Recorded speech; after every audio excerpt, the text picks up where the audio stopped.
Gitanjali engineering కాలేజీలో ఉండేటువంటి ముగ్గురు అద్భుతమైనటువంటి ప్రొఫెసర్లతో ఇంటర్వ్యూ అయిపోతున్నాం. వారికి 20 ఏండ్ల పైన బోధనా రంగ అనుభవం ఉంది. ముగ్గురు కూడా కంప్యూటర్ సైన్స్లో పిహెచ్డి చేశారు. అసలు ఇన్ని రకాల కంప్యూటర్ సైన్స్ కోర్సులు ఎందుకు వచ్చినాయి, తర్వాత భవిష్యత్తులో ఏ రంగాల్లో మనకు ఉద్యోగాలు రాబోతున్నాయి, అసలు కంప్యూటర్ సైన్స్ బెటరా, స్పెషలైజేషన్స్ బెటరా? చిన్న పిల్లడి కాడ నుంచి పెద్ద పిల్లడి వరకు కూడా మనము మాట్లాడితే అక్కడ డేటా జనరేట్ అవుతుంది. ఫ్యూచర్లో ఎలా ఉంది అంటే మనం చూస్తేనే డేటా జనరేట్ అవుతుంది.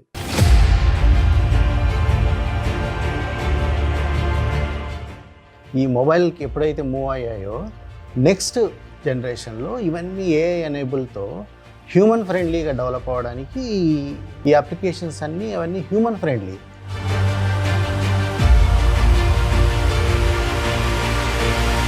సో మనకి just like you're interacting with the other humans లెక్క. ఏం లాస్ ఉన్నాయి మనకి, సైబర్ లాస్. ఇప్పుడు మనకు ఇది అటాక్ అయిందని మనకు తెలుస్తుంది, అది ఎవరికి అప్రోచ్ చేయాలి, ఏ లా ఉంది, ఏం చేయాలి, లేకపోతే ఇలా ఈ ఎథికల్ హ్యాకింగ్ జరుగుతుంది.